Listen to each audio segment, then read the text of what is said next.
Bonjour, nous allons parler aujourd'hui du cholestérol avec le dosage sanguin et notamment dans le cadre de la semaine de cholestérol pour tout savoir.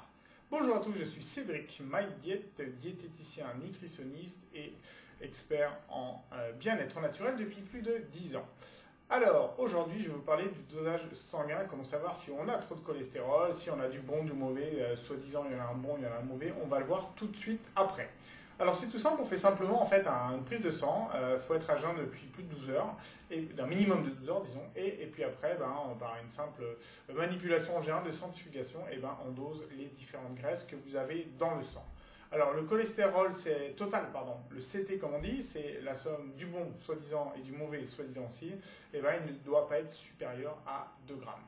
Donc en général, il faut qu'il soit inférieur à 1,6 g par litre pour le mauvais cholestérol, le LDL, et il faut qu'il soit supérieur à 0,4 g par litre pour soi-disant le bon, le HDL. Alors pourquoi on dit qu'il y a du bon et du mauvais? Donc le mauvais, soi-disant le LDL cholestérol, en fait c'est exactement le même cholestérol que le bon, simplement dessus il a un petit marqueur qui va aller du foie vers les organes, et le bon cholestérol, le HDL, on considère que c'est celui qui vient des organes et retourne au foie pour être détruit.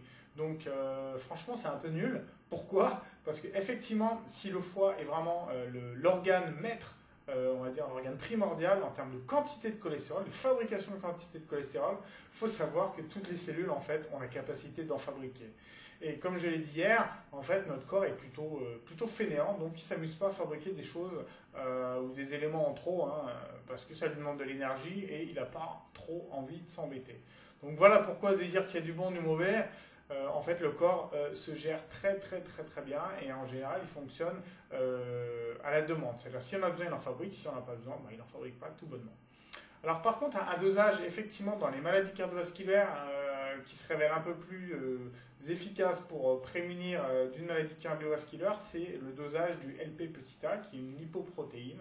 Et elle est révélatrice. On ne connaît pas encore tout sur son fonctionnement, mais on se rend compte qu'effectivement, elle est assez importante pour vraiment la prévention cardiovasculaire, vraiment dans sa globalité. Alors, comme je le disais tout à l'heure, en fait, le cholestérol est fainéant. Donc, en fait, le meilleur contrôle sur sa fabrication, c'est le corps lui-même. Je ne veux pas faire d'amalgame, mais quand l'être humain veut avoir la main mise sur tout ce que fait la nature, en général, c'est pas bon. Quand on fait des quotas pour la chasse, des quotas pour la pêche, en général, on s'aperçoit que ça crée un dérèglement, à un autre niveau. Et on peut dire qu'au niveau du corps, c'est exactement pareil. Donc le meilleur moyen en fait de contrôler son cholestérol, c'est effectivement de manger correctement, mais au final l'impact de votre cholestérolémie dans le sang par rapport à ce que vous mangez est plutôt assez faible. D'accord? C'est vrai qu'on associe le cholestérol souvent à des personnes qui sont qui mangent beaucoup. Moi j'ai vu beaucoup de personnes dans mon cabinet qui étaient, comme on dit, très maigres comme ça, mais qui avaient des taux de cholestérol très élevés. Pourquoi? Je me suis aperçu que la plupart de ces gens, c'est des personnes qui sont très speed, comme on dit, qui brûlent beaucoup de calories. Et elles ont en fait un métabolisme qui est très actif, ce qui fait que souvent elles ne prennent pas de poids parce qu'elles brûlent beaucoup les calories, mais du coup le cholestérol, aussi le corps de ces personnes en a besoin beaucoup. Et de ce fait-là, ils en fabriquent beaucoup, c'est pas pour autant qu'ils ont des maladies cardiovasculaires. Voilà, alors demain on fera plutôt un point sur ce qui est vraiment nocif sur le cholestérol, c'est-à-dire qu'est-ce qui va agir sur le cholestérol, en bon, en mal, mais vous avez compris qu'au final il n'y a pas de bon, il n'y a pas de mauvais, c'est simplement le cholestérol, on va dire, oxydé qui serait le plus mauvais, mais ça on en parlera un peu plus demain.